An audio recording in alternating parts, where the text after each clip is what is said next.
우리 일상 속에 깊이 스며든 챗GPT. 향후 5년 안에 유료 구독자 규모가 무려 2억 명을 넘어설 것으로 내다봤는데요. 그런데 여기에 갑자기 생긴 변수 하나, 바로 제미나이입니다. 불과 1년 전만 해도 제미나이는 챗GPT에게 AI 주도권을 빼앗겼다 평가받았었는데요. 지난해 어플 월간 사용자 수만 봐도 제미나이는 챗GPT의 발끝도 따라가지 못하는 수준이었거든요. 가뜩이나 AI 이거 거품 아니야? 싶을 때 구글에서 새롭게 선보인 AI 모델 제미나이 3.0이 대격변의 시대를 연 겁니다. 성능과 비용 면에서 혁신을 이루었다고 볼 수 있죠. 다른 모델보다는 상당히 앞서 있다고 봐야 돼요. 이 소식에 테슬라 CEO 일론 머스크도 축하한다 전했고요.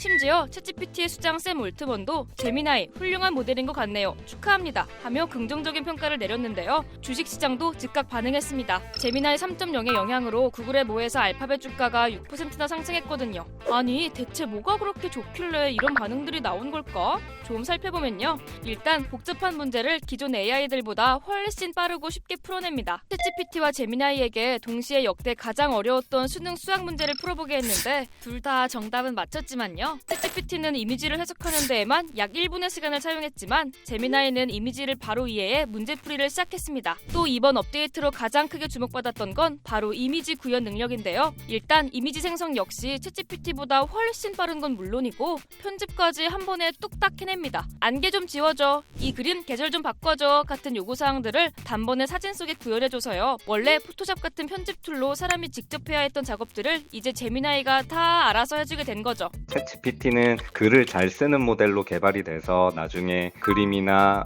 음성 이런 것들을 배운 모델이라고 한다면 제미나이는 처음부터 눈, 귀, 입이 다 트인 채로 태어난 육각형 천재라고 보시면 되겠습니다. 이것을 멀티모달이라고 하는데요. 텍스트뿐만 아니라 동영상, 소리, 이미지 이런 것들을 동시에 이해하는 능력이 훨씬 자연스럽다고 보고 있습니다. 마치 이런 분야별 AI 추천 리스트가 있었던 것처럼요. AI들에겐 각자 특화된 영역이 있었잖아요. 언어라고 하면 챗GPT, 코딩엔 클로드, 이미지하면 토라가 주로 쓰였던 말이죠. 그런데 제미나이는 코딩이나 이미지 편집, 심지어 텍스트 해석까지 하나로 할 수 있게 한 건데요. 한꺼번에 통합을 했다는 얘기는 이제 사람처럼 생각한다는 뜻이에요. 사람은 텍스트를 보거나 이미지를 보더라도 동시에 생각을 떠올리잖아요. 그런 것처럼 사람의 속도만큼이나 나온다는 얘기예요. 와, AI가 드디어 사람과 비슷하게 사고하고 말할 수 있는 능력을 가졌다는 건데 최근 아무리 AI에게 좋은 칩과 데이터를 마구 쏟아부어도 더 이상 AI의 발전은 없는 거 아니야? 하는 AI 무용론이 돌기도 했잖아요. 그런데 구글은 이걸 깨고 응 아니야, 대규모 모델이랑 연산 투입이 성능 향상으로 이어지는 거 맞아 하고 다시 입증해낸 건데요. 아니 아무도 못해서 AI 무용론까지 나왔던 걸 어떻게 해낸 거지 싶은데 이걸 가능하게 해준 것 중 하나가 바로 구글이 자체 제작한 AI 전용 칩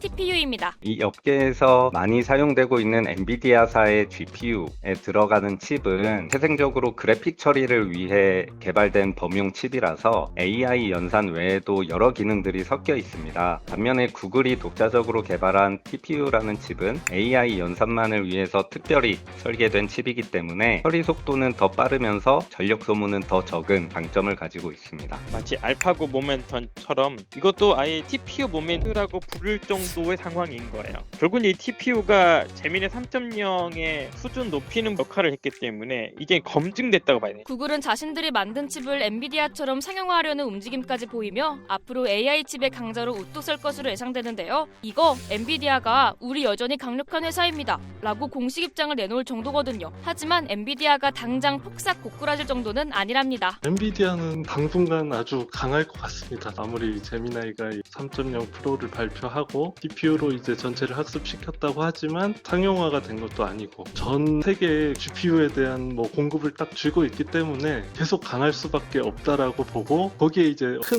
대항마가 나타난 정도라고 보시면 되겠습니다. 이렇게 되면 구글은 AI 칩부터 제미나이까지 있으면서 전 세계인들이 정말 많이 사용하는 지메일이나 구글 드라이브 같은 서비스도 제공하고요. 안드로이드도 가지고 있어 AI로 시너지를 내기 너무 좋은 환경이잖아요. 그럼 앞으로 AI 시장은 구글이 완전 독점하는 형태로 변화할까요? 당연히 챗GPT가 올라올 거예요. 컴퓨터 자원을 더 많이 쓰고 뉴스를 더 많이 주면 성능이 좋아진다는 얘기 아니에요? 그러면 더 하면 되잖아요. 오픈AI가 천문학적으로 돈을 끌어오고 있고 천문학적 리소스를 가지고 있기 때문에 당연히 치고 나올 거고요. 예를 들면 GPT 6.0 같은 경우가 그런 케이스겠죠. 실제로 샘 올트먼도 지금은 구글 AI 발전이 우리 회사의 일시적인 역풍을 불러일으킬 거지만 빠르게 우리가 따라잡을 거야 라는 포부를 밝혀 앞으로 AI 패권을 둘러싼 경쟁은 더욱 가열될 것으로 보이는데요.